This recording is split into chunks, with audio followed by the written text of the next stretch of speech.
नमस्कार श्रद्धालुओं, आप सभी का सनातन भक्ति मंडल में हार्दिक स्वागत है। आज हम आपको सुनाने जा रहे हैं मकर संक्रांति की पावन कथा, जिसमें छिपा है धर्म, दान, सूर्य उपासना और मोक्ष का गूढ़ रहस्य। श्रद्धालुओं, मकर संक्रांति कोई साधारण पर्व नहीं है। यह वह पावन दिन है जब सूर्य देव अपनी राशि बदलते हैं और प्रवेश करते हैं मकर राशि में।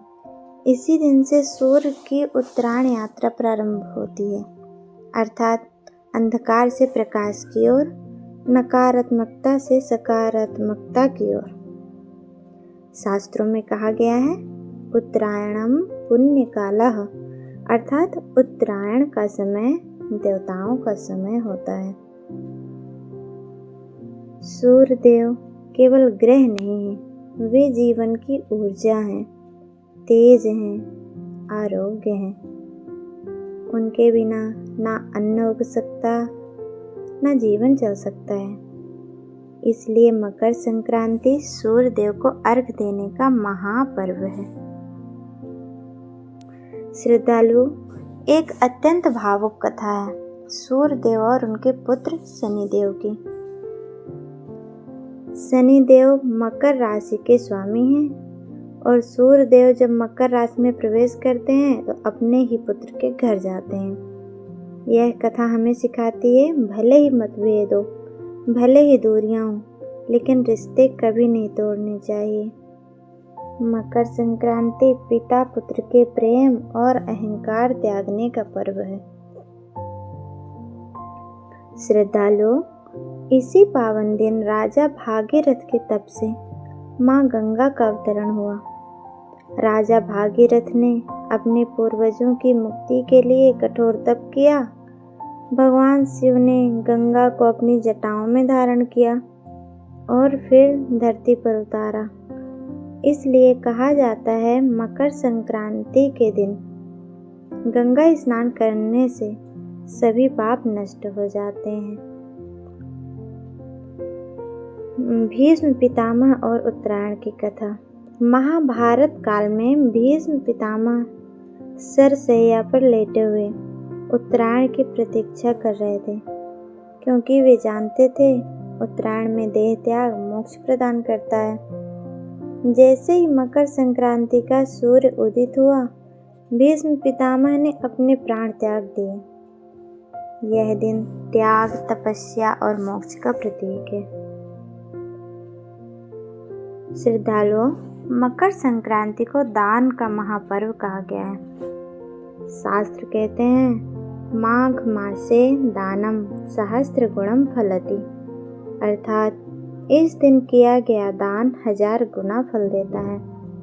दान से अहंकार नष्ट होता है और पुण्य बढ़ता है।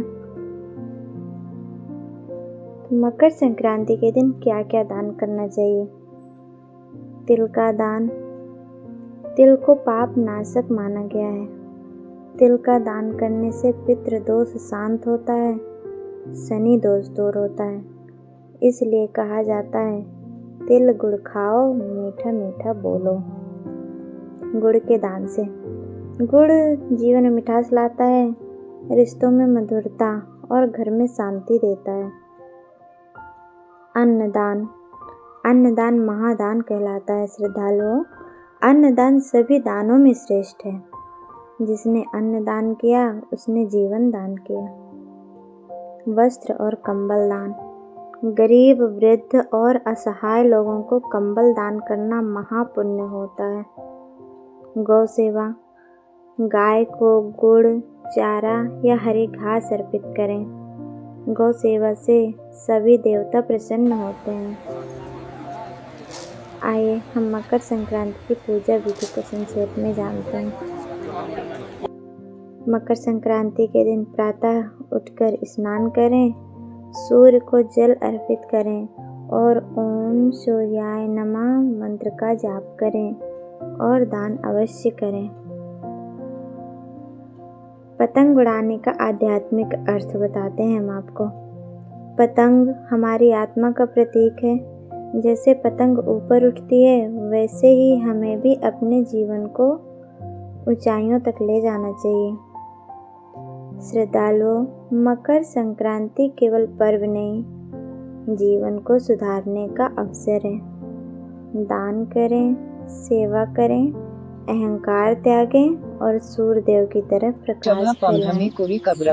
सनातन भक्ति मंडल की ओर से आप सभी को मकर संक्रांति की हार्दिक शुभकामनाएं। सूर्य देव आपके जीवन से अंधकार दूर करें और सुख समृद्धि प्रदान करें। जय सनातन धर्म, जय सूर्य देव।